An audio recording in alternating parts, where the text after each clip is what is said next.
Bonjour à tous, c'est 100% Sénat, soyez les bienvenus. On vous emmène au cœur du travail parlementaire. Aujourd'hui, on vous propose une table ronde sur les défis de l'industrie textile face au développement de la mode ultra rapide, incarnée notamment par Shein. Les sénateurs de la Commission des affaires économiques ont entendu les responsables de la filière en France. Olivier Ducatillon, président de l'Union des industries textiles, Johan Petiot, directeur de l'Alliance du commerce, et Yann Rivoalan, président de la Fédération des prêt-à-porter féminins. On regarde. Monsieur le Président Ducatillon, je vous laisse la parole. Madame la Présidente, merci beaucoup. Déjà, merci de nous avoir donné cette opportunité de nous exprimer devant cette commission. Mesdames et messieurs les sénateurs, bonjour. Et la chance d'être avec mes chers confrères comme vous l'avez dit, de cet écosystème textile parfois un peu difficile à cerner, mais ça sera l'occasion de vous en donner plus de détails. Le textile n'est pas une nostalgie, c'est une solution. C'est ce qu'on va essayer de vous expliquer. Alors, le textile, bien souvent, dans les médias, auprès des pouvoirs publics et des parlementaires que vous représentez également aujourd'hui, souvent a tendance à être amalgamé ou se résumer à l'habillement. Bien sûr que nous sommes fiers d'avoir 40% de nos adhérents et de notre branche qui travaillent pour l'habillement, mais le textile ne se résume pas à l'habillement. Le textile, c'est donc 40% la sous-traitance du luxe. Toutes les grandes maisons de luxe qui se sont battues pour préserver les savoir-faire sur notre territoire, aujourd'hui travaillent avec nos sous-traitants qui sont nos adhérents sur la chaîne de valeur que vous avez décrite, à savoir depuis la fibre jusqu'à la confection. Pour certains, on y reviendra, des choses spécifiques où on a quelques overlaps entre nos fédérations.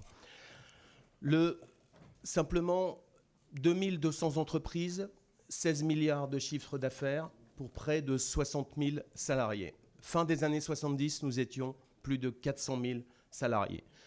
Le textile a déjà payé un lourd tribut, mais source d'espoir, l'ensemble de la chaîne de valeur est encore présente sur ce territoire. C'est quelque chose qu'il faut bien intégrer.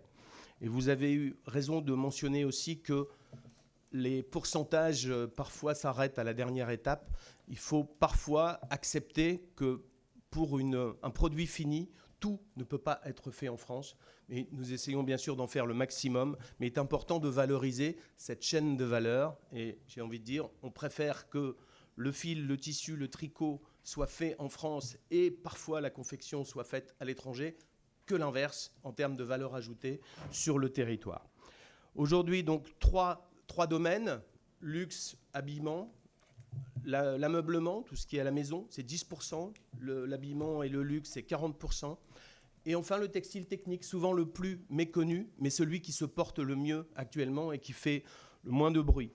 Est-ce que vous savez que la pointe de la fusée Ariane est faite de textile? Est-ce que vous savez que le leader mondial des prothèses pour les hernies discales, c'est une société française et qui fait donc du textile pour ces pathologies? Ce sont des sociétés où quand vous rentrez, n'ayez plus cette image d'un Zola ou d'une usine qui fait peur, mais on parle de salle blanche, on parle de plasma et on parle de CO2 critique. Voilà ce qu'est aussi devenu le textile, présent dans tous les domaines de notre vie quotidienne.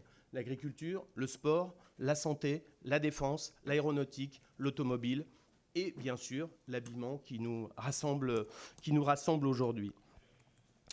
Donc il est clair que si une partie continue à se développer, à être en recherche-développement, l'autre partie qui est liée à l'habillement souffre pour des maux qui sont clairement identifiés, en tous les cas pour la majorité d'entre eux.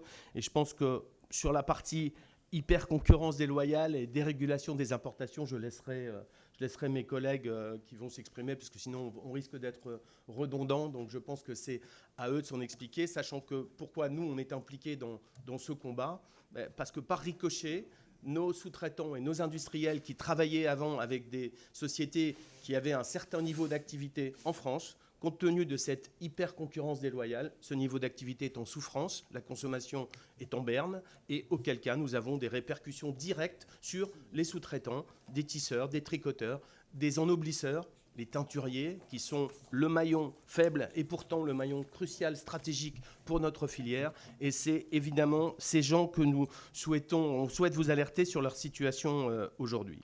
Donc, je ne vais pas revenir plus, je vais laisser mes collègues en parler.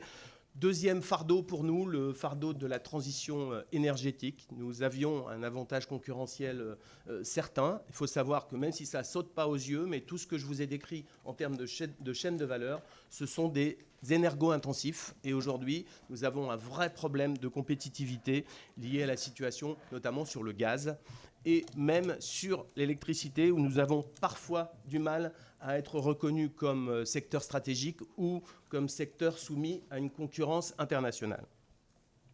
Nous avons un troisième point qui là, concerne, je pense, tout le monde. Et je dis très souvent, nous, aujourd'hui, on se rend compte que l'agriculture, l'industrie automobile, l'industrie textile, même combat.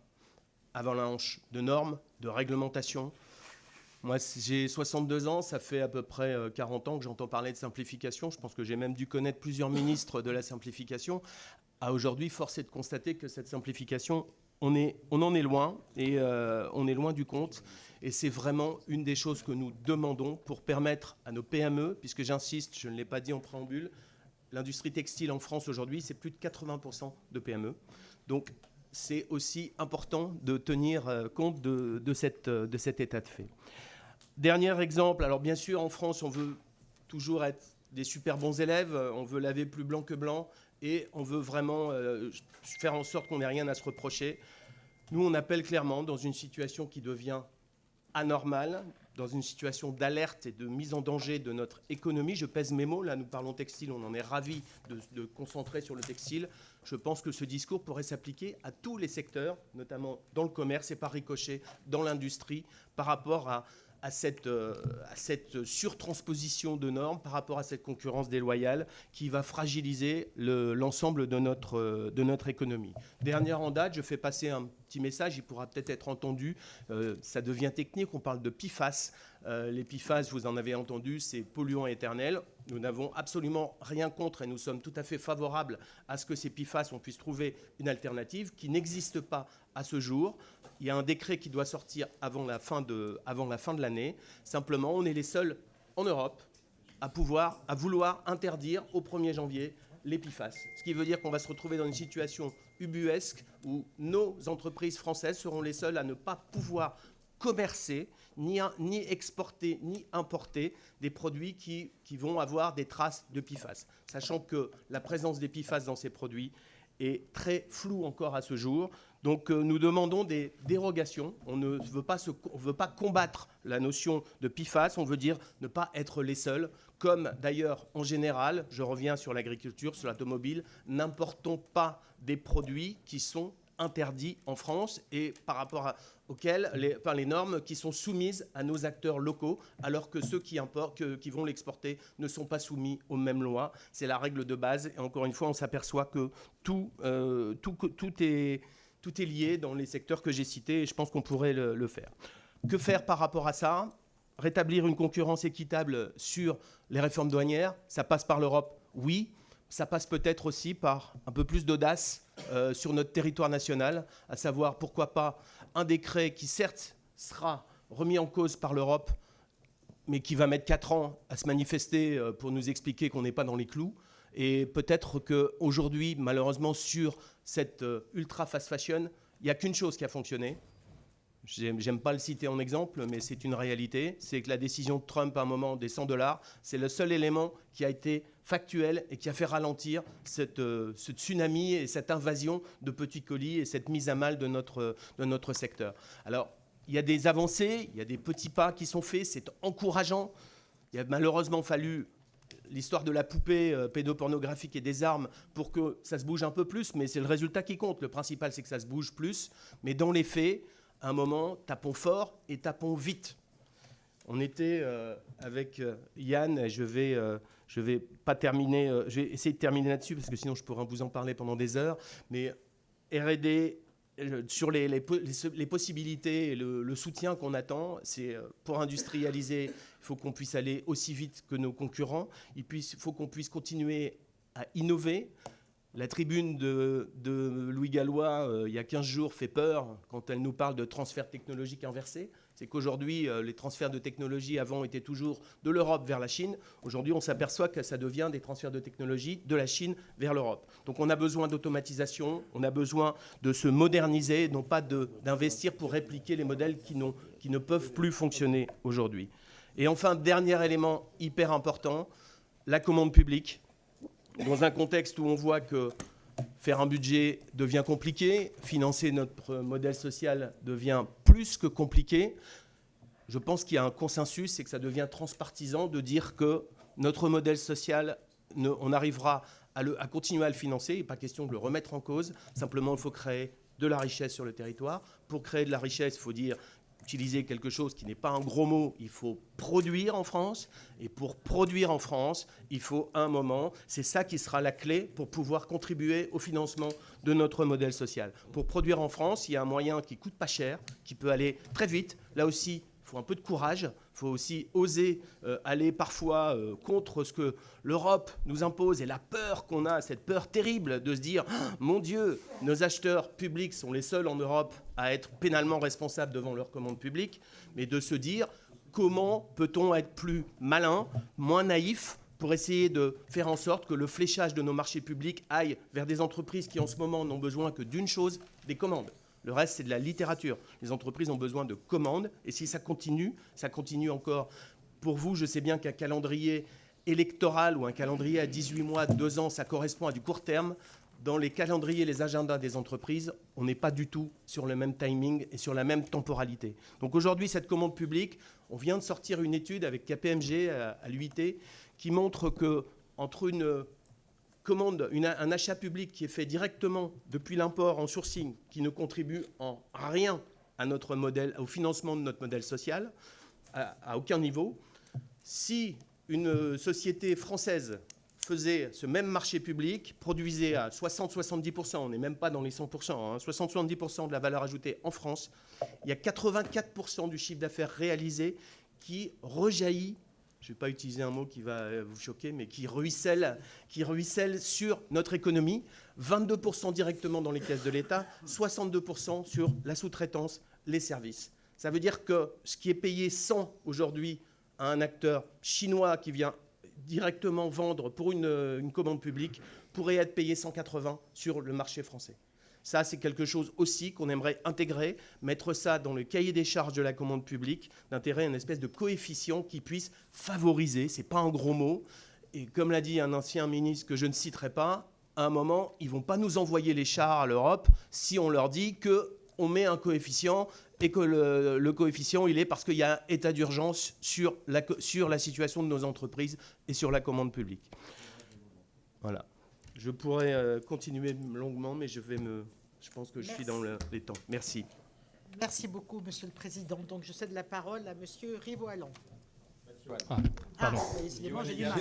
Je vais prendre la suite. Merci beaucoup, Madame la Présidente, Mesdames, Messieurs les sénateurs. Merci pour votre invitation à venir échanger avec vous sur la situation du secteur textile et peut-être en ce qui me concerne un peu plus particulièrement du commerce de mode. L'Alliance du commerce réunit, comme vous l'avez dit, Madame la Présidente, les grands magasins et les enseignes de mode, c'est-à-dire les réseaux d'habillement et de chaussures présents dans notre pays, de l'entrée de gamme jusqu'au premium. Je voudrais partager avec vous ce matin un constat lucide, mais aussi un constat d'ambition sur notre secteur qui traverse, on va le voir, une profonde transformation, qui est confrontée à de réelles menace, et Olivier a déjà commencé à en parler, mais qui est aussi porteur de solutions, d'emploi et d'une véritable énergie et résilience face à l'adversité. D'abord, un petit mot pour vous dire combien le secteur du commerce de mode reste un secteur essentiel dans la vie économique de notre pays. Le commerce de mode représente aujourd'hui à peu près un peu moins de 200 000 emplois et 36 000 établissements répartis sur l'ensemble de notre territoire. Il occupe une place unique dans la vie des Français. Nous avions réalisé une petite étude en début d'année qui montrait que 90% de nos concitoyens fréquentent les commerces de mode et un Français sur 3 le fait au moins une fois par mois et qu'un très grand nombre d'entre eux considèrent cela, au-delà de l'acte d'achat, comme un véritable moment de plaisir et de lien social au cœur de nos territoires. Cette dimension sociale, elle est essentielle parce que la mode ne se résume pas à un acte d'achat et vous le savez, c'est aussi un rapport à soi, à l'image, à l'expression personnelle. C'est aussi un secteur d'emploi et d'insertion sociale. Je vous l'ai dit, c'est près de 200 000 salariés partout en France à qui nos commerces, nos enseignes, mais le commerce en général, donne sa chance. Près d'un jeune sur 5 commencera sa carrière professionnelle dans le commerce. Et beaucoup d'entre eux, s'ils souhaitent s'y engager sur le long terme, pourront aussi y connaître des carrières extrêmement intéressantes. C'est aussi un vecteur d'entrepreneuriat parce qu'il faut se rendre compte qu'aujourd'hui, un tiers de nos commerces de mode en réseau ouvrent via de la franchise ou de l'affiliation, c'est-à-dire des entrepreneurs locaux qui sont souvent installés dans les territoires. Et donc, on contribue aussi à ce dynamisme de l'entrepreneuriat. Et un dernier mot sur ce constat de présentation, on a aussi la chance en France de disposer de leaders de la mode sur tous les segments de gamme présents en France. Je pourrais vous en citer plein, de l'entrée de gamme jusqu'au premium. On va en France de Kiabi jusqu'au groupe SMCP, qui sont des leaders français, avec des leaders aussi du moyenne gamme. Et on a la chance aussi d'être attractif pour les enseignes internationales qui créent massivement de l'emploi sur notre territoire. Cela dit, Olivier l'a dit, le secteur se transforme avec un nombre de contraintes importantes. La première évolution, c'est le digital. Les ventes sur Internet aujourd'hui atteignent plus de 7 milliards dans le secteur de la mode. C'est un peu plus de 23% de parts de marché qui sont aujourd'hui réalisées en ligne. À cela s'ajoute aussi la révolution maintenant de l'intelligence artificielle, aussi bien générative qu'analytique, et qui rencontre de nombreux cas d'usage dans notre secteur, aussi bien de la conception des produits, de l'alimentation de nos sites internet, de la conception de nos campagnes marketing. On y reviendra peut-être, mais c'est un véritable enjeu de transformation pour notre secteur. Deuxième évolution, bien sûr, la circularité, et notamment la seconde main, qui représente déjà plus de 6 milliards d'euros dans la mode. C'est une tendance durable à laquelle déjà de nombreuses enseignes participent, que ce soit en magasin ou en ligne.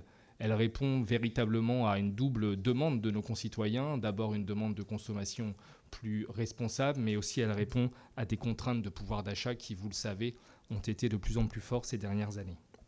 D'ailleurs, si un petit mot sur l'arbitrage du pouvoir d'achat, nos commerces ont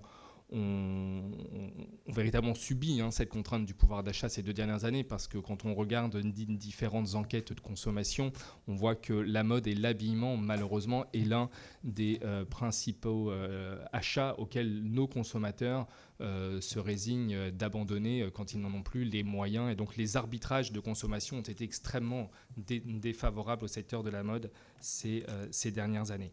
Et puis, je sais que vous y êtes attaché en tant que sénateur, nos commerces de mode connaissent aussi une profonde transformation territoriale. Vous le savez, les alertes sur le taux de la vacance commerciale dans nos villes se multiplient ces derniers jours. Elles devraient atteindre en moyenne plus de 11,5% dans notre pays. Elle est déjà à plus de 16% en moyenne dans les galeries commerçantes. Bien sûr, le discours n'est pas noir. Il y a des villes qui vont bien, qui se transforment, mais il y a des villes qui continuent à souffrir. Et j'y reviendrai, il nous faut de véritables politiques territoriales en faveur du commerce. Une fois ce tableau de transformation dressé, peut-être revenir quand même sur la menace majeure à laquelle Olivier a déjà commencé de vous parler, qui fragilise véritablement de manière durable les acteurs français, c'est l'émergence des plateformes en ligne extra-européennes. Quelques chiffres: Chine, 5 millions de visiteurs uniques par jour. Temu, 4,5 millions de visiteurs uniques par jour. AliExpress, à peu près pareil. À eux trois, ils représentent presque 4% déjà des achats d'habillement en volume dans notre pays. Le volume des produits mis en marché par les plateformes pure players ont augmenté de 30% en 2024 selon le baromètre publié par notre éco-organisme. Mais soyons clairs, la question ici n'est pas celle de la concurrence.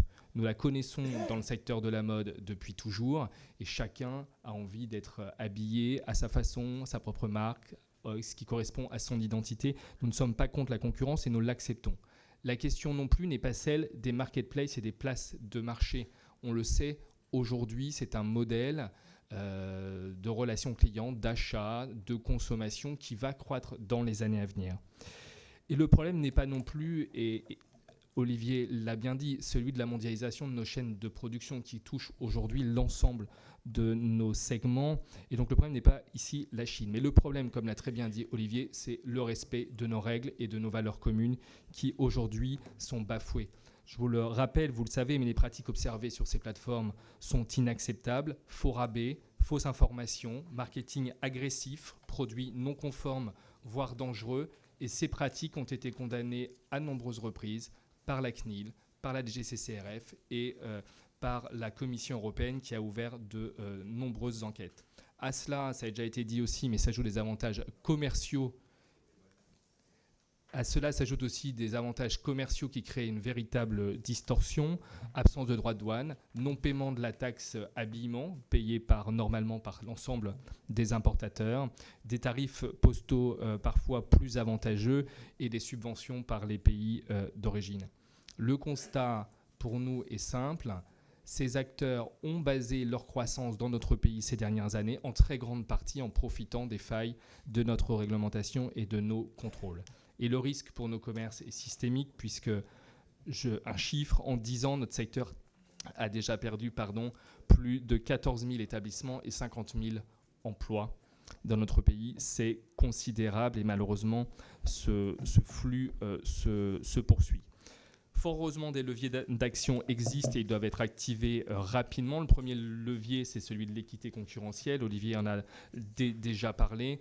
Nous saluons enfin la décision de la Commission européenne de supprimer l'exemption de droits de douane au premier trimestre 2026, l'instauration de frais de gestion sur les petits colis au 1er novembre 2026. Il faut maintenant que ces mesures rentrent vite en vigueur et que les promesses soient tenues. Vous l'avez probablement vu aussi, les entreprises prennent aussi leurs responsabilités puisque 12 organisations professionnelles, et notamment celles qui sont à mes côtés aujourd'hui, et une centaine de marques, ont lancé une action en concurrence déloyale en justice pour demander devant le juge la réparation du préjudice subi depuis maintenant 5 ans. Enfin, deuxième levier, les contrôles et les sanctions. Aujourd'hui, vous le savez, ils ne sont pas à la hauteur. Juste un chiffre, en 2024, 775 millions de colis ont été reçus et seulement 94 000 contrôles physiques ont été réalisés. C'est moins de 0,01%. Ce seul chiffre parle de lui-même. Il faut absolument renforcer les contrôles et nos réglementations. Et là, un petit point d'alerte, ce n'est pas tellement les règles aujourd'hui qui nous manque, c'est la longueur des procédures. Un seul exemple, la sanction portée par la DGCCRF à la plateforme Chine au mois de juillet 2025 de 40 millions d'euros est le résultat de contrôles effectués en 2022, début 2023. Il a fallu 3 ans pour arriver à sanctionner effectivement le non-respect de nos règles. La Commission européenne a ouvert un certain nombre d'enquêtes contre ces plateformes, certaines depuis le début de l'année 2024. Vous le savez comme moi, on est à la fin de l'année 2025. Ces enquêtes sont toujours en cours, toujours des droits de réponse de part et d'autre, mais aucune sanction et aucune mesure forte n'est prise. Or, on sait que ces acteurs sont extrêmement agiles et donc on doit aussi être très agile sur nos procédures. Il faut les accélérer, appliquer des sanctions peut-être préventives ou des mesures préventives plus fortes et des montants de sanctions véritablement dissuasifs. Il faut aussi accompagner la transformation de nos commerces et je voudrais dire un mot sur notre modèle économique qui a été chahuté pour de nombreux commerçants et notamment peut-être un mot sur nos charges d'exploitation et notamment le loyer qui, vous savez, est l'un des principaux postes de charges après les salaires. Beaucoup de commerces subissent encore des loyers qui ne correspondent plus à la réalité de leur activité. Et là, il y aurait 2 mesures simples pour aboutir. Vous avez voté dans le projet de loi de simplification la mensualisation du paiement des loyers pour les commerçants. C'est un accord qu'on a trouvé au sein du Conseil national du commerce au début de l'année 2024. On est fin de l'année 2025. Nous attendons toujours la mise en place de cette mesure et nous espérons véritablement que le projet de loi de simplification pourra aller à son terme sur ce sujet-là. La révision des loyers doit aussi être facilitée lorsque les facteurs locaux de commercialité sur le territoire ont changé et les dispositions prévues par la loi sont aujourd'hui trop restrictives. Et puis, comme nous sommes à la veille des élections municipales, un mot, parce que nous avons besoin véritablement de politiques locales engagées, non seulement sur le commerce, mais sur l'accessibilité de nos centres-villes, la réhabilitation du logement, le retour d'emploi dans nos centres-villes. C'est véritablement cela qui fera redonner vie à nos centres-villes. Un mot peut-être, parce que ça a été dit, sur ce qui nous lie tous les trois, le Made in France, vous l'avez dit Madame la Présidente, ça représente un peu plus de 3% des volumes mis en marché aujourd'hui. Nos grandes enseignes contribuent aussi au Made in France à leur manière. Je pourrais aussi vous en citer plusieurs, mais je pense aux enseignes Qui Habille et Jules qui ont réouvert une usine de jeans dans le nord de la France. Je pense aux enseignes Bonobo, Promode, Monoprix qui aussi ont des produits Made in France. Bien sûr, ça représente une part réduite de leur offre, on le sait, c'est 3%, mais beaucoup d'enseignes contribuent aussi à cet dynamisme. Je suis d'accord avec vous, nous devons aller plus loin de manière collective et il faut travailler sur nos facteurs de compétitivité prix, mais aussi hors prix, comme l'a dit Olivier. L'innovation et le savoir-faire, malheureusement, a été perdu ces dernières années. J'en viens à la fin aussi sur... Mon dernier point, je crois que nous avons une opportunité commune sur cette industrie du textile, qui est l'industrie du recyclage. Vous savez qu'aujourd'hui, on a un grand nombre de déchets. C'est 900 000 tonnes de produits qui sont mis sur le marché tous les ans. On en collecte aujourd'hui entre 30 et 40%. On doit faire mieux aussi. C'est tout l'objectif de la révision du cahier des charges de notre éco-organisme, la filière REP TLC, pour ceux qui la connaissent. Et je suis véritablement convaincu que nous devons œuvrer ensemble à faire de ces déchets une opportunité de création de valeur sur notre territoire par le recyclage de la matière et la réincorporation de ces matières en France ou dans nos chaînes de production à travers le monde. C'est véritablement un enjeu d'actualité auquel nous travaillons. Voilà, merci beaucoup Madame, Messieurs les sénateurs. Vous l'avez compris, le commerce de mode n'est pas en fin de vie, il innove, il investit, il y a des solutions. Il faut simplement que nous soyons agiles et réactifs et nous comptons sur vous. Merci à vous. Je passe la parole à notre dernier intervenant de cette table ronde, Monsieur le Président de la Fédération française de prêt-à-porter féminin, Monsieur Rivoalan. Merci Madame la Présidente.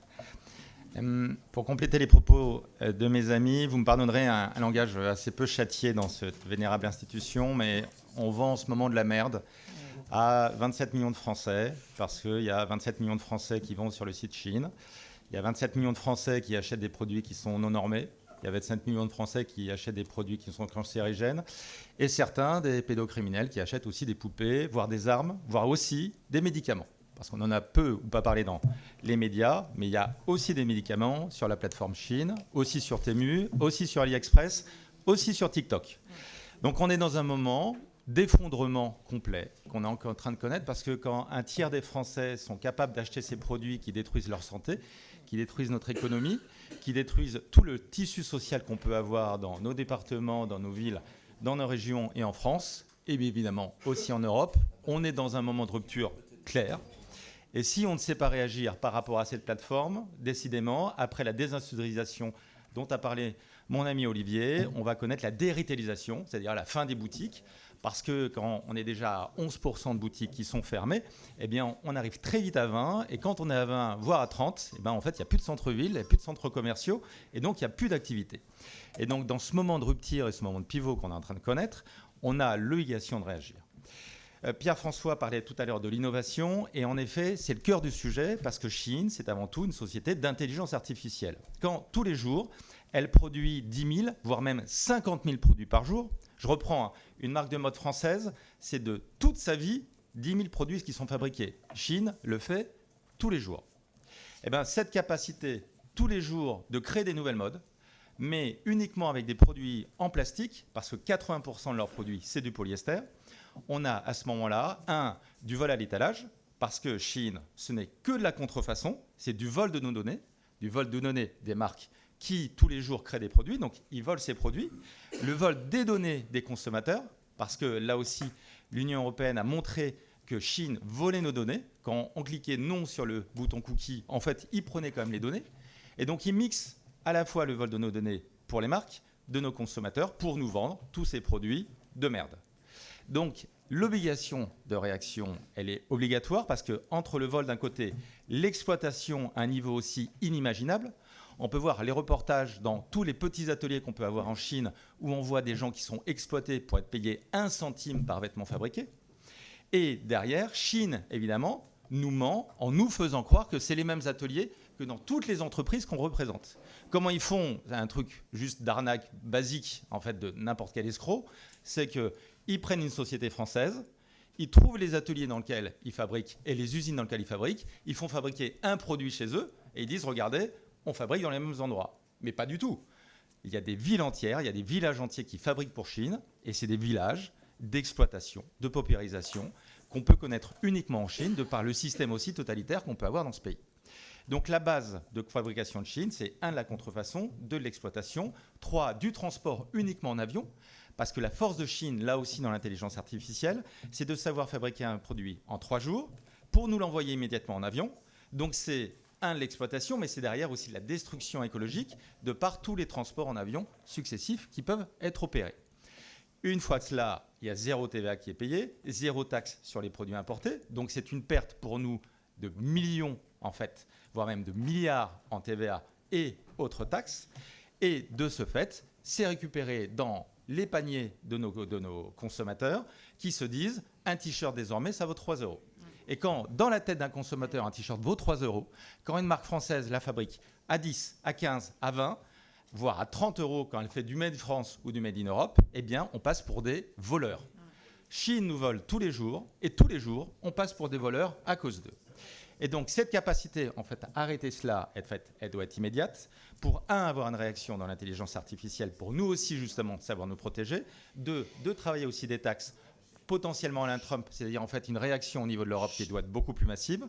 3, dans cette capacité à comprendre comment on doit remonter nos modèles, là aussi pour le pouvoir d'achat des Français.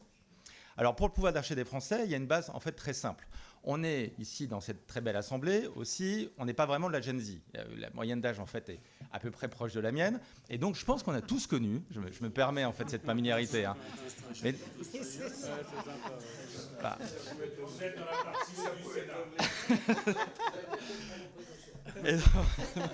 Merci. Mais on a tous connu dans notre jeunesse les chaussettes reprisées, les cols de chemise qu'on retournait, les pulls en fait sur lesquels en fait on rattrapait les trous. Et c'est comme ça qu'on fait des économies. Parce que comme mon père me passait un pull marin en fait qu'il avait porté pendant des années et que je reportais après pendant des années, le pull marin à l'origine il avait coûté à l'époque 100 €, mais en fait à la fin il coûte 0. Et donc cette capacité à retrouver du pouvoir d'achat, ça se passe par la qualité. Ça se passe par la capacité de créer des beaux emplois comme on l'a. Quand on est vendeur et vendeuse en France, en fait, c'est un beau métier, un métier de proximité qui a lieu dans toutes les villes. Dans toutes les villes, il y a des commerces, dans toutes les villes, il y a des vendeurs. C'est dans la fabrication, quand il y a encore des usines, justement, comme le fait Olivier, c'est qu'encore des emplois qualifiés. Et plutôt que d'alimenter de la consommation, on emploie de la puissance industrielle qui va avec. Et donc, c'est cette capacité à comprendre comment on rechange notre logiciel pour donner du pouvoir d'achat aux Français, pour leur redonner de la qualité et leur redonner de l'environnement. Et pour cela, il y a toutes les directions justement qui ont été données par mes collègues, avec cette voie qui est aussi dans la capacité à refaire du recyclage. On a donc Refashion avec un nouveau cahier des charges qui doit être mis en place. Et donc, on doit être très offensif dans cette seconde main pour à la fois nous protéger de ces produits justement qui détruisent l'environnement et le pouvoir d'achat, mais de mettre en avant la qualité. Et dans cette capacité à pousser Refashion, c'est à pousser Refashion à la fois dans l'innovation et pousser Refashion aussi dans la capacité de faire de la réparation. Parce que cette réparation, je reprends aussi pour faire du Made in France, il y a le Made in France fabriqué par mon ami Olivier, mais il y a le Made in France fabriqué par chacun d'entre nous. Parce que si chacun d'entre nous, on va chez le cordonnier, si chacun d'entre nous va justement dans le retoucheur, c'est 30 000 commerces de retoucherie et de cordonnerie qui existent en France. C'est là aussi des emplois de proximité. Et bien, chaque fois que chacun d'entre nous, on répare un vêtement, on refait du Made in France. Quelle que soit la provenance de ce produit, on refait du Made in France à un autre niveau et on est capable de montrer qu'on allie le pouvoir d'achat au Made in France, en fait, à ce moment-là. Et donc, il faut retravailler Refashion, il faut retravailler l'innovation et il faut retravailler la réparabilité. Et enfin, pour finir, je finis justement sur l'innovation. On a cette capacité en France d'avoir des ingénieurs extraordinaires.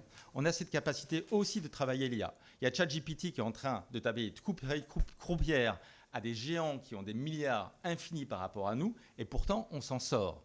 Et bien, de cette capacité à pouvoir y aller, il y a des sociétés comme Autone, par exemple, qui sait travailler les stocks.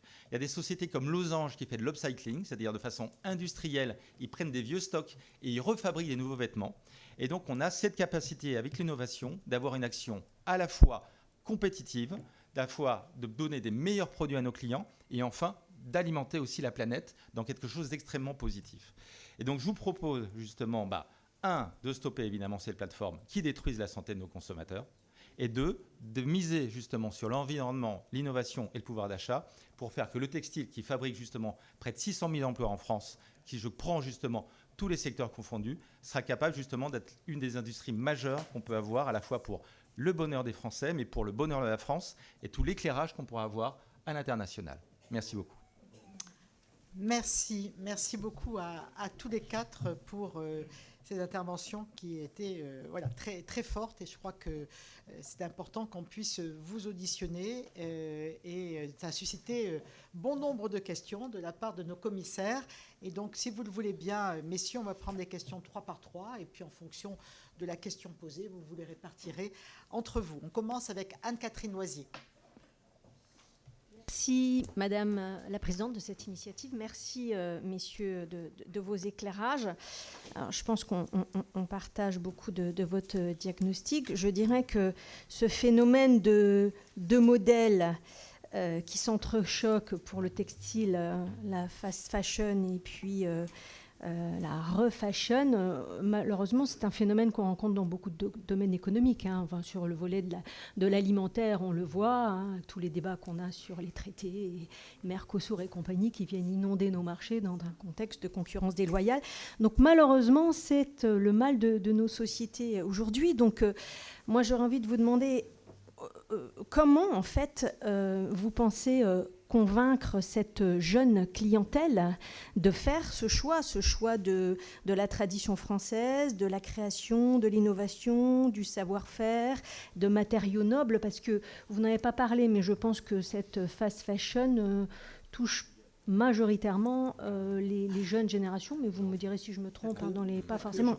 En tout cas, on voit bien qu'ils sont biberonnés à ça, ils sont biberonnés à l'achat sur leur portable. Donc comment est-ce que, une fois qu'on a dit tout ce qu'on vient de dire et on est tous d'accord, comment on bascule? Comment on leur fait comprendre que faire de l'impression 3D, c'est peut-être pas forcément la meilleure société de demain? Comment on les engage dans un créneau qui favorisera la compétitivité de notre filière. Alors, moi, j'ai bien compris, en termes de solutions, que la taxe colis, c'était un bon début, mais ce n'était pas suffisant pour vous. J'ai bien compris que la REP textile, ça n'allait pas, mais est-ce que vous pourriez nous dire concrètement, en fait, quelles sont les pistes pour faire en sorte, effectivement, que tout ce textile qui nous arrive de l'étranger ne vienne pas effectivement inonder nos systèmes français. Donc voilà, quels sont, derrière les constats qu'on fait tous, quelles sont les propositions concrètes d'action? Merci. Et dernière personne à intervenir dans cette série, Amel Gacquer. Merci Madame la Présidente. Alors, je suis également sénatrice en fait des Hauts-de-France, donc dans le Pas-de-Calais.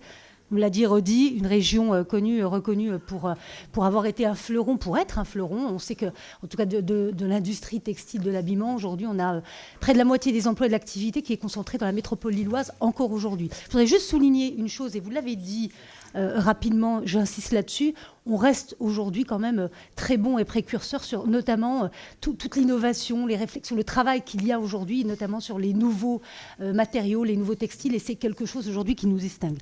Je voudrais aussi revenir par contre sur un point qui nous préoccupe ici particulièrement en tant que représentants des territoires. Vous l'avez évoqué, j'aimerais y revenir, c'est l'impact de la mutation du secteur dans nos communes, la fermeture massive des commerces physiques de l'habillement. Vous avez évoqué en grande partie les causes, la concurrence déloyale, la mutation, le changement des modes de consommation, avec en effet les achats en ligne, l'IA, bien sûr l'explosion de la fast fashion, les loyers aussi dans les commerces des centres-villes qui restent aujourd'hui exorbitants et qui fragilisent en fait les modèles économiques de ces commerces. Vous l'avez dit aussi, dans certaines communes, dans certains territoires, il y a le volontarisme des élus qui fait qu'on arrive à combattre, à lutter contre la vacance commerciale, mais on le sait aussi, ce n'est pas suffisant. Aujourd'hui, on a des programmes, Action Cœur de Ville, par exemple, qui portent des dispositions pour pouvoir travailler sur cette vacance qui reste vraiment problématique. Moi, j'aimerais vous entendre sur vos propositions et surtout sur votre vision, justement, de ces commerces du textile, de l'habillement dans nos communes, ces commerces de demain. Quelle forme vont-ils prendre? Est-ce qu'ils vont revenir véritablement? Parce que quand on a aujourd'hui de belles enseignes qu'on a connues, qui ont fermé, est-ce que d'autres vont revenir? Si oui, quelle forme vont-elles prendre? Et clairement, voilà, comment on va demain continuer à acheter de l'habillement dans nos centres-villes? Merci. Voilà, messieurs, je vous laisse la parole. Bon, je vais me permettre de répondre peut-être aux deux premières, ou en tous les cas à une des deux, et puis on complétera, et puis laisser Johan sur la partie commerce. Dans les propositions et plans d'action, je pense qu'il faut bien avoir en tête qu'il y aura deux niveaux. Il y a du court terme et il y a du moyen terme. Court terme, il faut frapper vite et fort.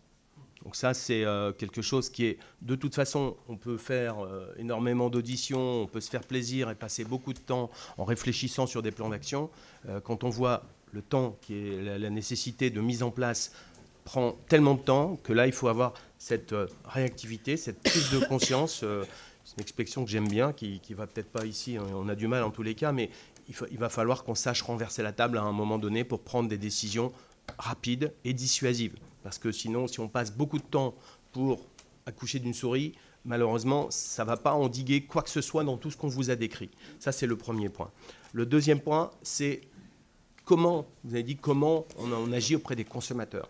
Et là, on est dans le domaine de l'éducation et de la pédagogie. Et ça rejoint également la question sur la perma-industrie et sur la sensibilisation par rapport à tous les problèmes d'environnement. Et si, dès qu'on est dans le registre de l'éducation et de la pédagogie, il ne faut pas attendre de résultats dans les 6 mois ou dans les 12 ou dans les 18 mois. On sait que ça va prendre du temps. Ça veut dire qu'il faut déjà réintégrer ça dans l'éducation au niveau aussi de l'éducation nationale. Mais après, ce sont des messages à faire passer. C'est notre rôle dans toutes les fédés de faire passer les messages sur des choses très concrètes et qu'on essaye de faire prendre conscience aux gens que payer une robe 5 € ou payer un t-shirt 2 €, il y a un moment, il y a quelque chose qui clique pas, quoi. Il y a quelque chose qui ne va pas et on ne peut pas penser que ce produit va être fait dans des bonnes conditions sociales, environnementales, sanitaires. C'est juste pas possible. Donc là-dessus, il faut relayer, insister. Il faut que toutes les parties prenantes de notre économie, de notre société, puissent communiquer dans le même sens là-dessus. Les initiatives qu'on a évoquées tout à l'heure pour valoriser la fabrication en France pour la commande publique, elles s'appliquent aussi pour la commande privée. Et là, il y a aussi de notre part, et c'est quelque chose qu'on commence à essayer de mettre en place ensemble, d'aller voir les grands donneurs d'ordre, d'aller voir ceux qui ont cette puissance aussi, cette force de frappe pour pouvoir... On ne va pas changer les modèles économiques, on ne va pas leur demander du jour au lendemain de fabriquer, mais de fabriquer en France. Ce n'est pas du tout le discours, mais de dire que chaque petit pas dans ce domaine est quelque chose de constructif, de positif. J'aime bien vous donner ce chiffre. Ça fait partie des choses qu'on essaye de donner aussi aux consommateurs et à la population dans le cadre de cette pédagogie. C'est que chaque Français consomme 8 kilos de textile par an. D'accord ? Pour chaque Français. C'est 8 kilos pour l'habillement, 8 kilos. 1% de ces 8 kilos, c'est 80 grammes. 80 grammes, c'est un soutien-gorge, un bonnet, une écharpe, une paire de chaussettes. C'est 80 grammes. Nous avons fait une étude scientifique qui est disponible, consultable, sur le fait que si ce pourcent, ces 80 grammes, chaque Français s'assurait d'acheter une fois par an ces 80 grammes fabriqués en France, c'est 4000 emplois de créés. Ça fait partie de choses, de messages forts, simples, qu'il faut faire rentrer dans la tête de nos consommateurs. Aujourd'hui, on a le problème, il ne s'agit pas de blâmer les gens qui ont un problème de pouvoir d'achat, mais il s'agit de les éduquer, de leur faire prendre conscience qu'il y a ce problème-là. Je reviens sur la perma-industrie. Pour moi, on est dans les mêmes... on communique là-dessus. Il faut juste être très lucide et très honnête. C'est le démarrage de quelque chose. C'est le démarrage parce qu'aujourd'hui, il y a peu d'acteurs qui sont de même. On en parle de plus en plus. Et encore une fois, il faut qu'on passe, comme beaucoup de choses, du stade de la communication au stade de l'action. Et on a des figures, des têtes d'affiches, hein, comme vous les avez citées, et qu'on entend beaucoup et qui communiquent beaucoup, qui sont des vrais passionnés, des vrais engagés, et qui montrent que c'est possible. Maintenant, c'est possible, mais c'est compliqué par rapport à tout ce qu'on a évoqué aujourd'hui, de se lancer pour faire, parce que ce qui dit perma-industrie et qui dit notamment environnement et utilisation des richesses sur le territoire, dit aussi produire en France. Et on voit que tout ce qu'on a listé comme obstacle pour cette réalisation, on n'y arrivera que si on arrive à changer les mentalités et à changer tout ce qu'on a dit. Mais là aussi, il ne faut pas se leurrer sur la simplification. Vous n'allez pas me répondre qu'en 12 mois ou même pour les prochaines élections présidentielles, tout sera réglé. Je pense que personne ne le croirait. Donc on sait qu'on est sur du moyen terme. La question, c'est comment on fait pour pas continuer. Le textile avait réussi à partir de 2015 à être de nouveau créateur d'emplois sur notre territoire. Là, on se rend compte qu'on a eu un post-Covid qui a été un vrai boom. Et là, on se rend compte depuis l'émergence du phénomène des plateformes, c'est beaucoup plus compliqué, qu'il y a une stagnation de la consommation et qu'on va de nouveau prendre du temps. Et on a eu un petit coup d'arrêt. Et pour ça, on a besoin de prendre les mesures dans les domaines stratégiques qu'on a pu évoquer pour y remédier de manière très concrète. Alors, si vous le Oui, permettez, bien Madame sûr, la Présidente, bien sûr. vous pouvez faire plein de choses très vite aussi. Bonne nouvelle. S'il y a, on ne sait jamais, une CMP sur le budget, vous pouvez décider de rétablir dans ces moyens le défi La Mode de France et l'Institut français de la mode. Nous sommes parfaitement d'accord pour réduire les budgets éventuellement pour contribuer à la baisse de la dépense publique concernant l'IFM, parce que concernant le défi, ça n'a pas d'impact fiscal, mais c'est quand même une première mesure extrêmement importante pour nos professions. La deuxième chose, il y aura sans doute une CMP aussi concernant la loi visant à réduire l'impact environnemental de la mode. Vous l'avez votée au Sénat à l'unanimité, comme elle avait été votée à l'Assemblée nationale à l'unanimité, mais nous avons besoin d'un texte solide, nous avons besoin d'un texte aussi qui soit immédiatement mis en œuvre pour freiner ces acteurs de la mode ultra express dont nous avons beaucoup parlé. Donc nous comptons évidemment sur vous sur ce sujet. La troisième chose que vous pouvez faire très vite, c'est d'écrire à vos confrères européens, aux parlementaires européens, parce que nous avons besoin d'une réforme du Code des douanes dans les plus brefs délais, et nous avons besoin également que la taxe petit colis que vous avez votée au Sénat puisse être élargie au niveau européen extrêmement rapidement. Merci. Mais novembre 2026... Oui. Au niveau européen, encore une fois, Donald Trump, en 3 jours, a décidé de mettre en place des taxes et un décret qui a été effectif en 3 mois. Donc nous, on nous a dit 3 ans d'abord, 2028. On n'a pas le temps de devenir une colonie asiatique dans notre secteur et je ne crois pas que ce soit la volonté de la représentation nationale. Donc continuons à accélérer le mouvement du côté européen et à mettre la pression sur les parlementaires pour qu'ils prennent, et sur la Commission pour qu'elles prennent complètement conscience des enjeux importants pour notre économie et pour notre société.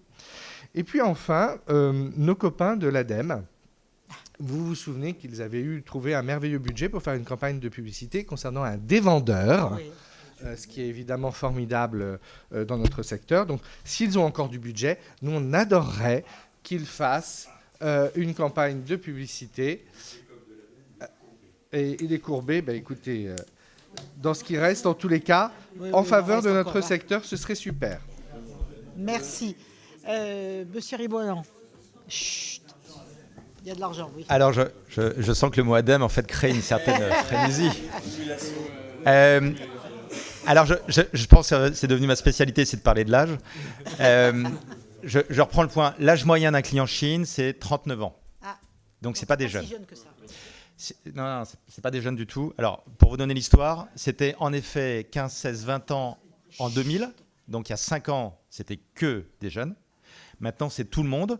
Parce que quand la jeune fille a commandé sur Chine, qu'elle a montré à sa maman que pour 50 €, elle avait commandé des dizaines de produits, forcément, sa maman dit je vais faire pareil. Et puis, elle habille le mari, et tout le monde. Donc, c'est en fait tout le monde qui s'habille en fait, désormais. Donc, ce n'est pas les jeunes.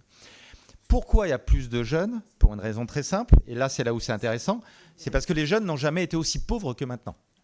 Donc, il y a quand même ce point-là à ne pas oublier, c'est qu'on a amené les jeunes à voir de la surconsommation d'un côté, donc surconsommation sur les réseaux sociaux, mais aussi surconsommation de produits. Ce qui n'était pas en effet de ma génération, où quand on voulait se commander un pull pour Noël, c'était la fête pendant 1 mois, 2 mois. Alors que maintenant, en effet, acheter un pull, c'est un achat du quotidien. Or, Chine et aussi TikTok, qui me paraît un danger encore plus important que Chine désormais, avec TikTok Shop, nous amène justement à surconsommer. Donc ça rentre par les jeunes, et après c'est tout le monde. Donc désormais Chine et Temu, c'est tout le monde. Donc il y a une seule façon, il me semble, en fait, de réguler le point. Parce qu'on peut faire plein de campagnes avec l'ADEME, ça sera crucial et important. Parce que c'est de la pédagogie. Mais la pédagogie ne changera aucun comportement d'achat. Donc le facteur qui marchera, c'est le prix. Et donc je reprends en effet la CMP qui va se faire avec la loi anti-fast fashion, de pouvoir matraquer les marques des plateformes asiatiques sur le 5 € supplémentaire par produit, c'est le seul moyen de les stopper à court terme. La CMP peut passer ces prochaines semaines. Elle peut passer justement en forçant et en montrant comment, vis-à-vis de l'Europe, on peut être audacieux en France. Et c'est par la CMP qu'on pourra matraquer les plateformes asiatiques, mettre 5 € de plus par produit, remplir justement plein de budget avec ces 5 €, parce que Chine, c'est quand même 300 millions de produits. 300 millions de produits fois 5 €, ça fait 1,5 milliard qui rentre direct. Et donc, c'est cette capacité, en fait, à pouvoir... oui, excuse-moi, on s'est compris, bref, c'est des milliards. Et donc, c'est grâce à cela qu'on peut les arrêter, en fin de compte, à très court terme. Donc, il y a 1, les matraquer. 2, en effet, amener la pédagogie. Pour amener, en effet, je reprends sur la réparabilité, parce que quand on achète un jean 1083, quand on achète justement toutes ces marques premium et qu'on voit qu'il y a de la qualité, un jean 1083, c'est pas plus cher qu'un jean Levi's. Et donc quand on achète 1083 ou Tufri ou toute autre marque justement qui fabrique en France, on voit que c'est les mêmes prix, on voit que la qualité est supérieure, et donc de ce fait, on fait aussi justement des économies dans le pouvoir d'achat. Mais s'il n'y a pas le matraquage avec la CMP, en fait, ça ne marchera pas. Merci. Oui. Je me permets juste de rajouter un petit élément, si vous me permettez, Madame la Présidente. C'est que par rapport à la taxe, il y a un petit problème de sémantique apparemment sur le par article. C'est par article ou par famille d'articles. Et famille d'articles, c'est pas par article. Donc ça, voilà. Et ça, c'est un élément quand même sur lequel il faudrait être vigilant et pouvoir faire bouger un peu les lignes pour revenir à ce 5 € par article, qui est un bon début et qui est mieux que les deux. Oui. Et merci d'avoir poussé cette solution-là. Mais cette notion sémantique, elle est un peu inquiétante parce que la famille d'articles, ça réduirait l'impact de manière considérable, sachant que l'impact, il n'est déjà pas... voilà. Merci. Oui. Mais... Oui. Oui. Non.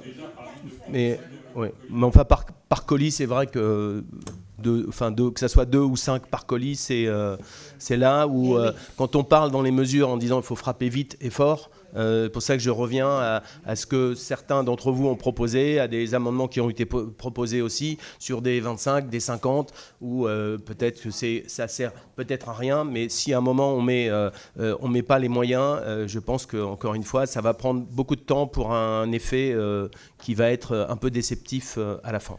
Franck Menonville. Oui, merci Madame la Présidente, Messieurs les Présidents. Cette table ronde est extrêmement importante au regard de l'urgence d'agir. Ça a été dit, on a voté un amendement, j'y reviendrai, de 5 € par... c'est pas par colis finalement, c'est par famille de produits ou par ligne tarifaire. Avec Anne-Marie Nedelec, au sein de la délégation aux entreprises, nous avons conduit pendant 6 mois un travail et mené un rapport sur le Fabriquer France. On y a bien évidemment vu deux phénomènes extrêmement destructeurs pour votre filière et pour beaucoup d'autres filières industrielles en France. C'est le premier, le dumping chinois. Parce que je crois qu'il faut le dire, la Chine est un État étatiste où il y a une porosité entre les fonds publics et les fonctions des entreprises. Deuxièmement, aujourd'hui, ils sont en surcapacité et donc ils inondent les marchés avec avec des produits manufacturés qui, bien évidemment, ça c'est le premier facteur. Et nous avons évalué donc, dans le textile que le panier moyen était entre 6 et 8 euros chez Temu et chez Scheim et que la Chine s'autorisait à perdre jusqu'à 30 euros par colis. Donc vraiment un dumping extrêmement important. Donc ça, je pense que ça, je voudrais vous entendre sur comment la France et surtout l'Europe peut contrecarrer cela, parce que et il y a le deuxième phénomène que vous avez fort bien évoqué, ce sont tous les produits qui arrivent, et les derniers contrôles l'ont démontré, et qui sont soit de la contrefaçon, soit des produits non conformes aux normes françaises ou européennes. Là aussi, on sait contrôler et on contrôle le commerce physique et on responsabilise aujourd'hui très directement celui qui met en vente un produit dans une boutique. Aujourd'hui, on voit bien qu'il y a de l'inertie concernant les plateformes. Le deuxième sujet, c'était la commande publique. Aujourd'hui, notre pays n'a pas une stratégie suffisamment forte dans le domaine de la commande publique. La commande publique, c'est 170 milliards, 8% du PIB. Et si on appliquait à peu près le même taux d'achat français que nos voisins allemands, ce serait 15 milliards de parts de marché en plus. Tout ça pour vous dire que vous entendre peut-être sur les évolutions à conduire, parce que nous avons estimé qu'il y avait ce manque de stratégie était la division, le nombre trop important d'acheteurs publics et qui sont soumis aussi à la judiciarisation du conflit de comment on appelle ça, de favoritisme. Seul pays en Europe. Et donc, bien évidemment, aujourd'hui, les acheteurs sont davantage des juristes que des techniciens du produit qu'ils achètent. Merci. Marie-Lise Housseau, si vous pouvez être concis dans vos interventions. Merci Madame la Présidente. Bon, moi aussi, je viens d'un département, le Tarn, où il y avait beaucoup d'industries textiles et l'industrie du cuir, beaucoup de savoir-faire qui ont disparu. Et actuellement, on a des entrepreneurs qui reprennent ces activités, qui réembauchent. Et donc, vous en avez une qui fait partie de votre bureau, Myriam Joly. Et c'est la raison pour laquelle moi, je me suis pas mal intéressée, notamment à la loi sur la fast fashion. Et donc, on a mis en place un indice de réparabilité qui devrait être affiché par tous les produits. Bon, pour l'instant, ce n'est pas passé en CMP. Et donc, ça le sera. Et ce que je voudrais vous demander, parce que vous avez beaucoup insisté sur la réparabilité, sur Refashion, est-ce que vous pensez que ça peut vraiment être un facteur discriminant par rapport aux produits chinois, et comment vous pouvez le pousser et le faire savoir encore plus? Et la deuxième question, c'est que pour l'instant, les produits chinois, ils impactent surtout l'habillement, mais demain, ça va être tout le textile pour l'industrie automobile, l'industrie aérienne, tout ce que vous avez cité. Et au-delà des taxes, qui à mon avis sont complètement indispensables, comment justement accentuer sur cette réparabilité et sur ce fait que ce sont des produits de longue durée. Messieurs. Oui, merci Madame la Présidente. Peut-être un petit mot sur la PPL Fast Fashion. Bien sûr, son objectif est louable et nous soutenons bien sûr cette réduction d'impact environnemental de l'industrie textile et tous les efforts qui sont faits par les réseaux, par les enseignes de l'amont à l'aval ont été bien indiqués. Moi, j'aurais juste relevé 2 points quand même. Je sais que le Sénat y a été particulièrement vigilant lors de l'examen du texte en séance publique. C'est sa conformité à nos règles européennes, parce qu'il n'y aurait rien de pire que d'adopter des mesures qui le lendemain ne pourraient pas être mises en place ou soient censurées. Donc il faut pousser peut-être la Commission européenne dans ses retranchements, mais attention à ne pas adopter des mesures qui ne pourraient pas être mises en œuvre. Et puis attention également à des effets collatéraux, et je reviendrai sur votre question précise du critère. Aujourd'hui, il y a quand même de très vives inquiétudes sur un grand nombre d'entreprises françaises d'être également impactées par ce texte, et je pense qu'on aurait tout perdu si demain on met de nouveaux boulets aux pieds à nos entreprises implantées dans notre pays et qui créent de la valeur. Donc nous on est bien sûr favorable à un texte qui soit puissant, parce qu'il faut qu'on agisse de manière puissante comme l'a dit Yann. Il faut qu'on agisse de manière ciblée sur les pratiques qui sont les plus contestables, et je le répète, c'est 30% de volume mis en plus sur le marché l'année dernière par les plateformes du e-commerce. Et pour en revenir sur votre critère sur la réparation, d'abord un premier point. On a un fonds dédié à la réparation, vous le savez, dans toutes les REP. Aujourd'hui, notre fonds dédié à la réparation, en 6 ans, dans la REP Refashion, on nous a demandé de mettre 150 millions d'euros sur ce fonds dédié à la réparation. C'est trop et c'est inutile. Ce n'est pas ça notre enjeu de transformation de notre secteur. Notre enjeu de transformation de ce secteur, il est sur le recyclage, il est sur nos outils industriels de recyclage. Et pourquoi on nous a demandé de mettre 150 millions d'euros ? Parce que l'ADEME, en sortant d'une étude très approximative et qui a été contestée par le secteur, nous avait imposé ce montant-là. Et aujourd'hui, ce sujet-là, il se pose à toutes les filières, à la filière REP, mais dans toutes les filières REP, on a des fonds dédiés à la réparation. Il faut agir, il faut aller vers de la réparation. Nous, dans notre filière REP, c'est 1500 réparateurs qui se sont labellisés en quelques années. Ce sont des millions d'euros qui ont été versés pour encourager. Maintenant, on a 2 enjeux. Un, la formation, parce qu'on manque de réparateurs, on manque de cordonniers, on manque de savoir-faire. Donc, il faut qu'on puisse utiliser les montants de ce fonds dédié à la réparation pour la formation, pour mieux communiquer aussi peut-être auprès de nos consommateurs, mais on n'a pas besoin de 150 millions d'euros sur 6 ans. Nous, on estime qu'avec un fonds d'ordre de 15 millions d'euros, on pourra très bien y arriver. Par contre, on a besoin d'argent pour booster l'industrie du recyclage dans notre pays, et c'est là où on veut mettre notre poids dans les années à venir et notre effort. Un autre mot, vous avez parlé, alors c'est peut-être pas l'indice de réparabilité, mais c'est un coefficient de durabilité qui est prévu dans la PPL Fast Fashion. Sans rentrer dans trop de détails, il y a quand même un critère là aussi qui a été pensé de manière très administrative sur l'incitation à réparer et sur les prix. Ici, je ne défends pas les petits prix et les prix cassés qui ne veulent rien dire sur les plateformes chinoises. Elles sont honteuses. Je rappelle quand même que sur Shein, sur 9 annonces de réduction de prix, 9 sur 10 étaient fausses. 9 promotions sur 10 étaient fausses. Pire encore, dans une part importante, le client payait plus après promotion qu'avant promotion. Donc ça, bien sûr, on ne peut pas le défendre. Mais attention à un critère, déjà, qui dit que durabilité physique met un signe égal entre la durabilité physique de nos produits et le prix.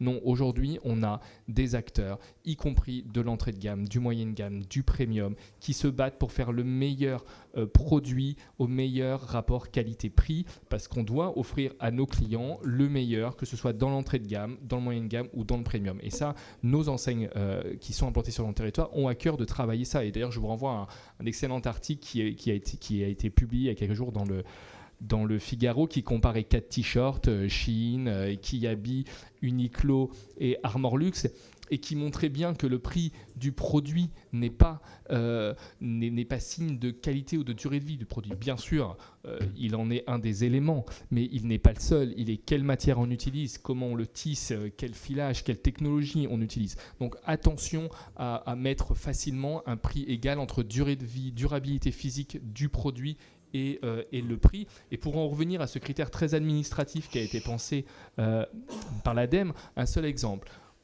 Maintenant, on a écrit qu'il faut que le prix du neuf soit 3 fois supérieur au prix de la réparation de votre produit. Ça, c'est sorti de ce rapport. Et donc, on estime que pour un t-shirt, le prix de la réparation est 10 euros. Déjà, vous reconnaîtrez entre nous qu'il y a assez peu de personnes qui aujourd'hui font réparer des t-shirts. Donc, ça veut dire que tous les t-shirts en dessous de 30 euros sont aujourd'hui jugés non réparables. Or, 30 euros pour un t-shirt, c'est 90% de notre marché. On ne parle pas simplement de la mode ultra express, on parle de là où vos clients vont dans les centres-villes, dans les périphéries, chez nos enseignes. Donc attention à ce critère-là, pensez administrativement, ça ne veut pas dire qu'il ne faut pas faire de la réparation. Il faut qu'on communique, il faut qu'on sensibilise, il faut qu'on accompagne dans les savoir-faire, qu'on en fasse plus. Attention simplement à des critères pensés de manière un peu trop administratives qui font rapidement un signe égal entre le prix et la durée de vie du produit. C'est un peu plus compliqué que ça. Et il faut penser à faire le meilleur produit pour chaque client, quel que soit son pouvoir d'achat. Et c'est vraiment sur ça que travaillent nos enseignes aujourd'hui. Merci. Messieurs, est-ce que vous voulez rajouter? Non, c'est bon. Sur la commande publique, Je reprends juste des très légers points. Un, il y a par exemple en France plein de producteurs de laine qui jettent leur laine tous les jours parce qu'on ne les récupère pas. Donc il y a un souci de supply chain qu'on peut avoir en France, que Chine n'a pas, parce que Chine justement sait s'interconnecter à des milliers de petits ateliers. C'est certes pour les exploiter, mais nous aussi, on a un vrai problème d'interconnexion. On est quand même le leader mondial de la fibre. On a connecté n'importe quelle ville dans n'importe quelle campagne. On doit utiliser justement cette connexion à travers tout ce système pour pouvoir avoir une supply chain en France justement beaucoup plus innovante. Deuxième point, c'est sur la robotisation. La Chine, justement, là aussi, l'emporte et tous les autres pays sous-développés parce qu'ils ont un personnel qui est peu ou pas cher. Eh bien, la robotisation est une chance aussi extraordinaire. Si on fait encore très bien de la maille avec Armorlux, avec Saint-James, avec Royal Mail, c'est parce qu'on a des robots, on a des machines qui fabriquent. Donc, la robotisation est aussi un avenir pour que le textile revienne en France.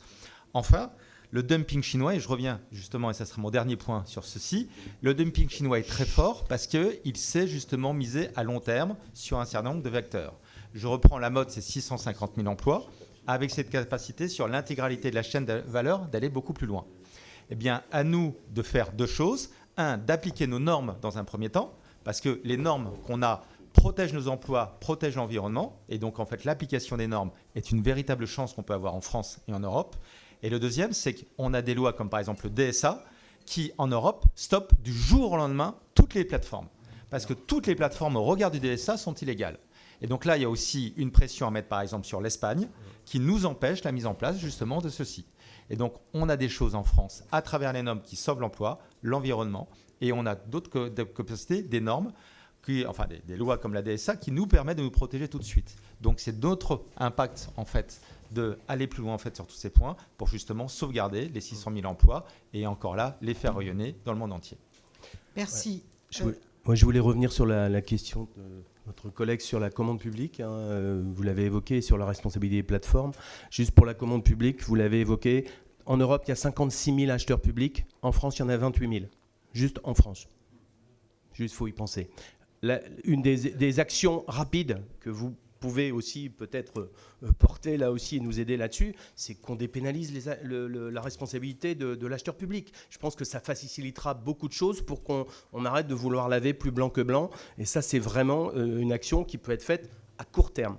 Je reviens sur ce que vous avez dit sur les plateformes. On a un gros souci qu'on a évoqué à l'Europe aussi. Effectivement, la plateforme aujourd'hui ne peut pas être tenue responsable de ce qu'elle met sur ça. Si on arrive à bouger cette ligne-là, ça fera en termes de réactivité et d'application des mesures et des règles quelque chose de très rapide. Et je voudrais juste conclure sur une petite chose.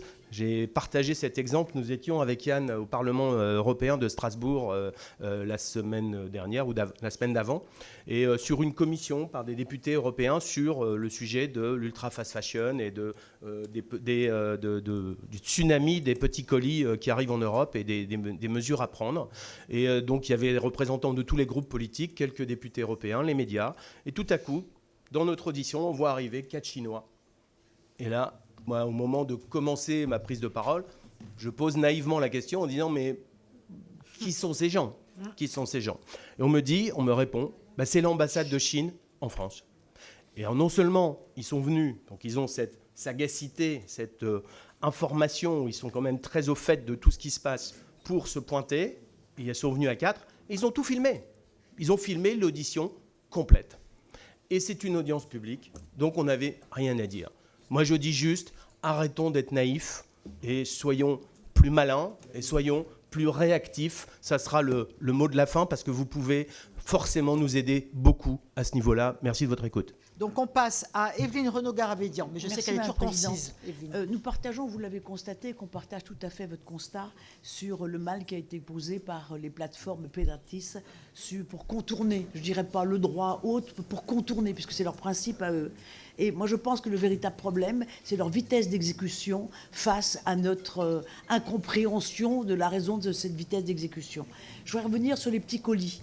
Moi, j'ai essayé de passer un amendement, je n'ai pas réussi, sur les... Rester à 2 € parce que 5 €, je pense que ça ne sert à rien, sur les 2 €, mais non pas par article, écoutez-moi une seconde, non pas par article, parce qu'au point de vue douanier, c'est la ligne tarifaire, mais par produit à l'intérieur d'un petit colis, par produit physique. Parce que je reçois 10 coques de téléphone, ça coûtera 5 €. Je vous envoie 10 coques de téléphone, selon mon amendement qui n'a pas été adopté, c'était 10 fois 5 €. Donc les choses auraient changé, je n'ai pas été suivie. Je ne suis pas convaincue que même... Alors on l'a fait, les amendements ont été votés, c'est bien, puisque c'était une proposition du gouvernement. C'est bien parce que ça permet quand même de montrer à l'Europe que la volonté quand même de la France, c'est de pouvoir avoir une taxation. Je voudrais revenir sur un point dont on a parlé tout à l'heure, c'est la formation. Aujourd'hui, on voudrait faire de la relocalisation, mais est-ce que vous ne pensez pas que nos compétences aujourd'hui sont un peu inexistantes pour travailler dans les ateliers ? Nous avons effectivement des formations qui existent dans les lycées, dans des établissements qui sont spécialisés, dans des écoles d'ingénieurs, mais est-ce qu'elles freinent quand même à attirer des jeunes dans ces secteurs et à travailler, est-ce qu'elles travaillent vraiment en lien étroit avec les PME ? Que faudrait-il changer selon vous dans le système de formation pour reconstituer un vivier qualifié ? Merci. Daniel Gremillet. Oui, merci Madame la Présidente, merci les présidents pour la qualité de vos interventions. Première remarque, vous avez beaucoup fait le parallèle entre l'agriculture et le textile. Et je partage complètement votre propos, on a la même histoire. Aujourd'hui, l'assiette des Français se vide de plus en plus et aujourd'hui, le textile, effectivement, est de moins en moins produit en Europe et en France. Une question simple, la Présidente demande d'être très court. Quel est le point majeur qui permettrait effectivement de reproduire en Europe, je dis bien en Europe et en France, au niveau du textile ? Deuxième point, le textile français avait été, étant des Vosges, je comprenais l'importance que ça peut représenter. Dans mon petit, sur 10 km, il y avait 3000 emplois.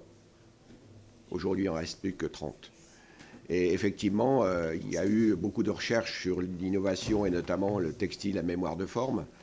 Est-ce qu'on a des innovations françaises qui pourraient nous permettre effectivement aujourd'hui, parce que j'ai bien compris qu'on courait un peu derrière les Chinois, est-ce qu'il y a des innovations françaises qui pourraient aujourd'hui de reprendre une place un peu de leader? Et dernier point, alors mes collègues ne souriaient pas, j'ai eu la chance de porter un vêtement fait avec de la fibre d'ortie qui a été mis en place au niveau de l'Enstib à Épinal.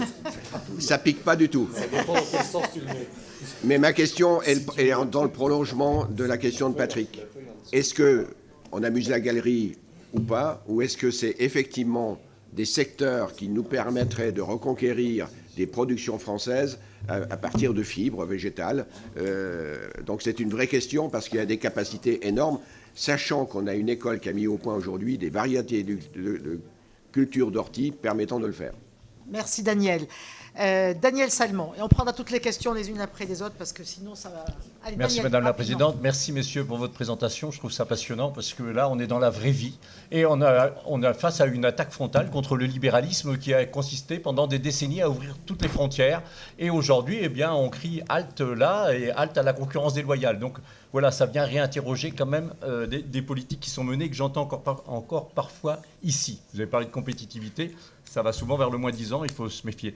Sinon, effectivement, cette génération, même si on a vu que ce n'était pas simplement les plus jeunes qui tombent dans la fast fashion, elle ne tombe pas des nues. C'est un formatage à cette consommation idiote, je vais dire, qui s'accélère.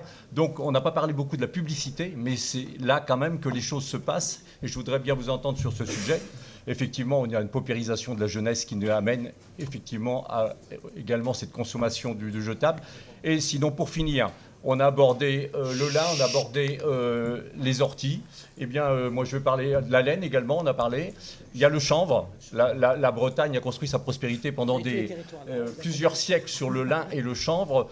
Je pense qu'on a aussi un travail, c'est pour vous, monsieur, sur l'industrie également, à adapter notre industrie. Ce sont des fibres qu'on n'a plus l'habitude de travailler, qui sont extrêmement écologiques, à la différence du coton qu'on importe en permanence et qui est très consommateur d'eau. Donc, comment voyez-vous cette évolution pour se réapproprier toutes ces fibres qu'on a sur notre territoire et qui, là, serait une vraie souveraineté? Dernière question avec Yannick Jadot. Yannick. Merci Madame la Présidente, merci messieurs. La question, vous évoquiez la présence de l'ambassade chinoise dans une conférence de presse. Pour moi, ce n'est pas le sujet en fait. On est en démocratie, qu'ils puissent participer à vous écouter. On sait qu'ils vous espionnent, mais ce n'est pas le sujet. Le problème, c'est le soft power chinois dans la décision publique. Ça, c'est autre chose. Quand vous avez un certain nombre de responsables politiques qui se mettent au service d'une puissance étrangère et utilisent leur réseau pour impacter nos politiques, ça, c'est le vrai sujet. On l'a vu sur Shine, on voit comment, y compris un certain nombre de potentiels candidats à l'élection présidentielle, le soft power est présent. Ça peut relever du législatif et de la question du conflit d'intérêts.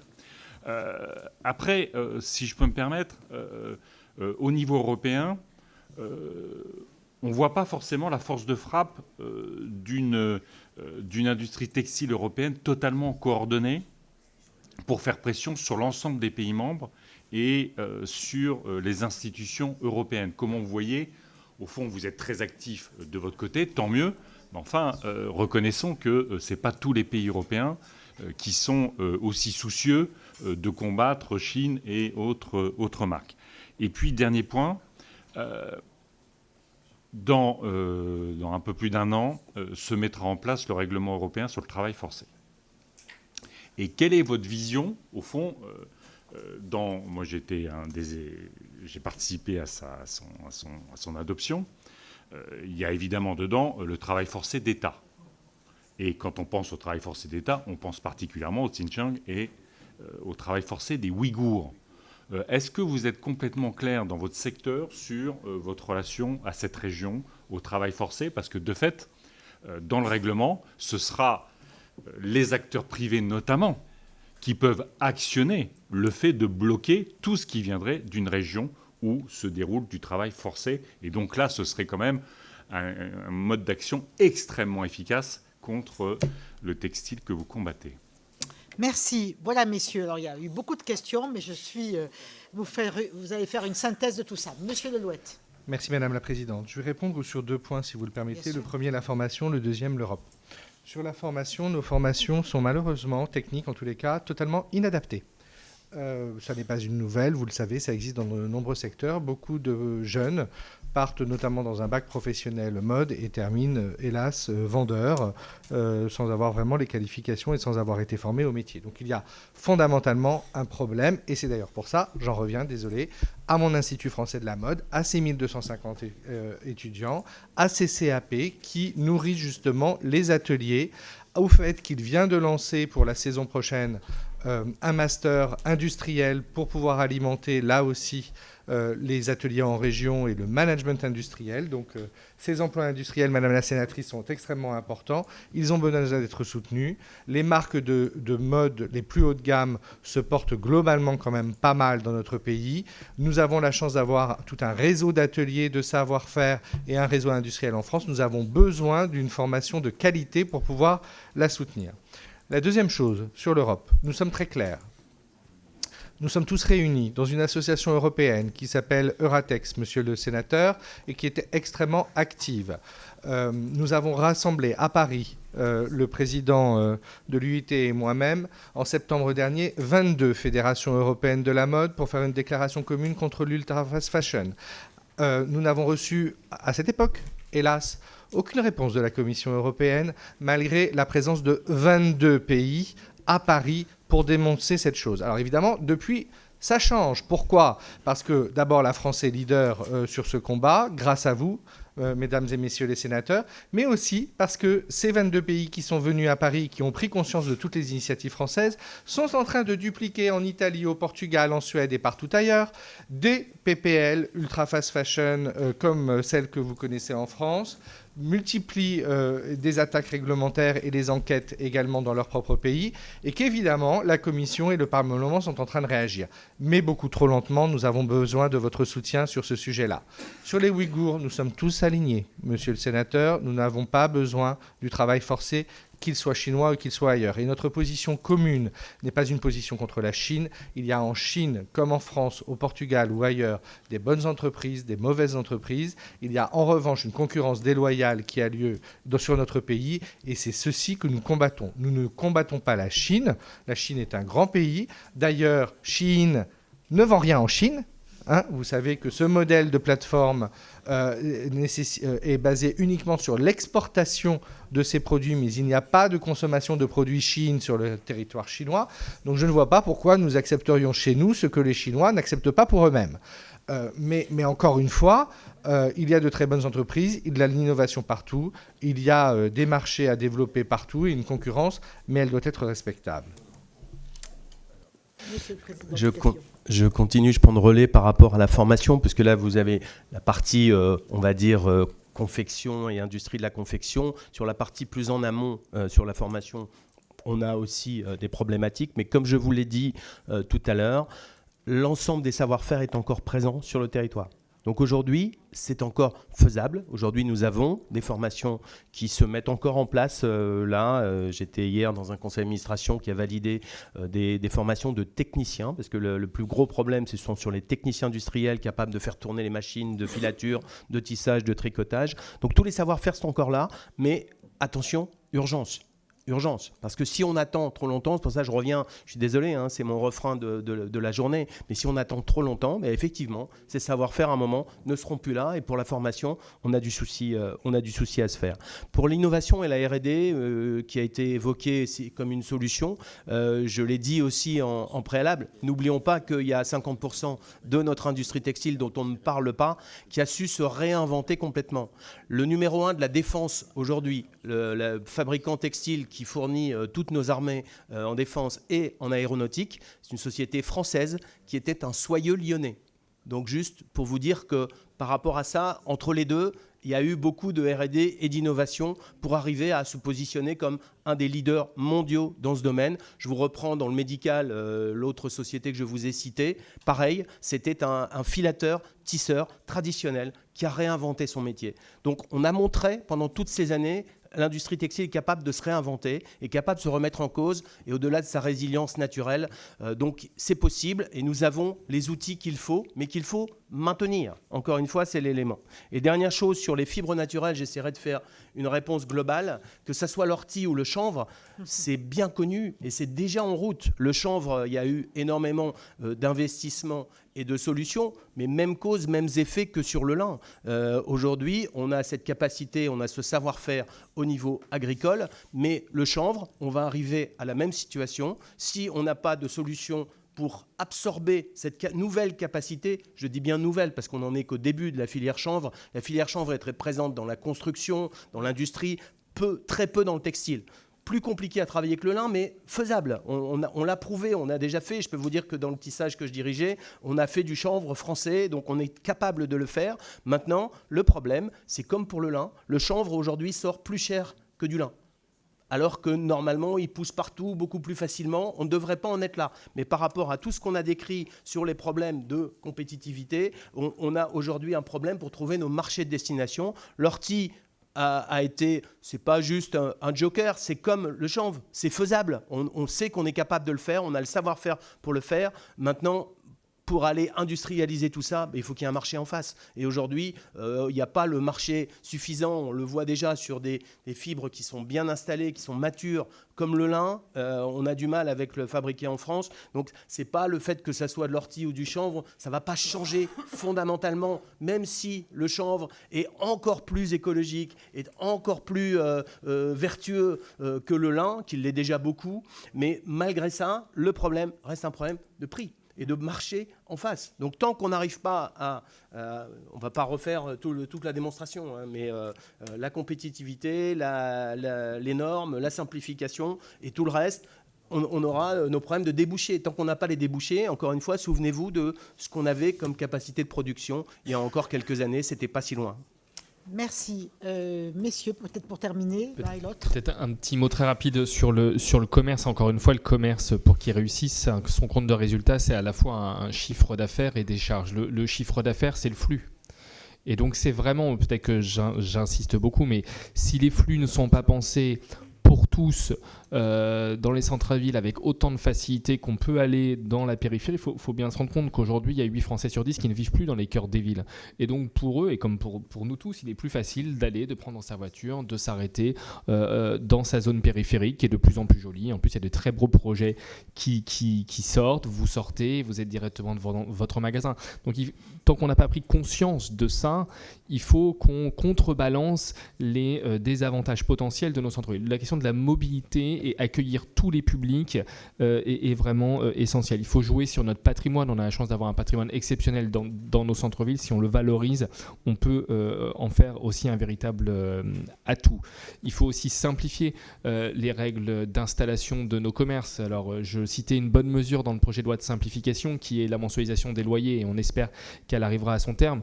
À l'inverse, il y en a d'autres qui complexifient largement l'installation de nos commerces et on espère que celles-ci seront supprimées. Et puis, il y a de l'autre côté les charges et c'est en effet ce que j'ai dit sur les loyers et autres. Mais voilà, en tout cas, c'est une politique multisectorielle. J'en profite pour vous préciser que le Conseil national du commerce est en train de travailler aujourd'hui auprès d'un groupe de travail sur la vacance commerciale et que les conclusions devraient sortir au tout début de l'année 2026 et je pense que c'est avec plaisir qu'ils viendront vous les présenter. Merci. Peut-être le mot de la fin, Monsieur le Président de la Fédération française de prêt-à-porter féminin. Merci. Je conclus sur le soft power. On a une très belle société Havas avec Imagechat qui travaille avec Shein. Et en effet, ils sont aussi dans plein de réunions dès qu'ils le peuvent. Donc il y a de ce fait un soft power qui est majeur, qui est fait aussi par des sociétés françaises. Deux, on a la Poste, auquel on a tordu le bras pour justement, là aussi, travailler cette fois-ci avec Temu. Mais ça sera évidemment la même chose avec toutes les plateformes. Donc j'ai mis en demeure la Poste pour justement, de ce fait, pour le devoir de vigilance, parce que je reprends aussi, quand la Poste travaille avec Chine, quand elle travaille avec Temu, en fait, elle travaille avec les Ouïghours. Et donc, de ce fait, on a ce point majeur qui est comment on empêche aussi des acteurs français comme la Poste de développer justement ces business supplémentaires pour à la fin tuer tous nos emplois. Donc, ce travail, en fait, doit être là pour justement des sociétés comme Françoise Saget, parce que quand Chine fait de la publicité avec Temu sur tous les réseaux sociaux, surtout Google, ils augmentent les prix publicitaires pour toutes les marques françaises de 35%, et ça empêche Françoise Saget justement d'être rentable, parce que si elle veut avoir des clients qui sont plus jeunes que sa moyenne d'âge de 65 ans, elle doit faire de la publicité avec Chine et Temu. Les coûts publicitaires explosent grâce au dumping chinois, et donc de ce fait, Françoise Saget ne peut pas trouver de nouveaux clients. Enfin, sur l'innovation, on a des très belles boîtes françaises. J'ai cité tout à l'heure Automne, Losange, mais je pourrais vous en citer des dizaines, que ce soit Save Your Wardrobe, que ce soit justement Cégide qui a acheté Smile, etc. Electra, évidemment, aussi, un acteur majeur en fait de notre secteur. Eh bien, toutes ces sociétés peuvent faire de l'innovation. Electra, par exemple, 500 ingénieurs en IA à Bordeaux. Eh bien, c'est en effet avec ces sociétés qu'on va être capable de recréer une nouvelle mode et durable et plus innovante. Eh bien, un grand merci, messieurs. C'était passionnant, cette audition. Je vous remercie très sincèrement. Vous avez compris qu'on va rester plus que jamais mobilisés à vos côtés, parce que nous aussi, on a la volonté de défendre les filières et les secteurs que vous représentez, parce qu'il y a aussi cette incidence qui est présente dans chacun de nos territoires. Et comme ici, on est avant tout l'Assemblée des territoires, c'est aussi pour nous un moyen de continuer à faire que nos territoires puissent exister et bien évidemment se développer.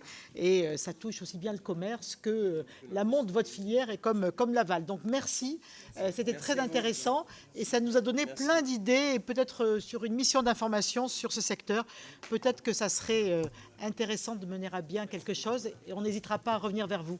Merci de votre disponibilité. Merci à tous. C'est la fin de cette audition sur les défis de l'industrie textile inquiète face au développement de la mode ultra rapide. Pour retrouver cette audition, je vous donne rendez-vous en replay sur notre site internet et pour aller plus loin sur ce sujet, vous pouvez lire nos articles sur publicsénat.fr. 100% Sénat, c'est terminé. Merci de nous avoir suivis. Très bonne journée sur Public Sénat.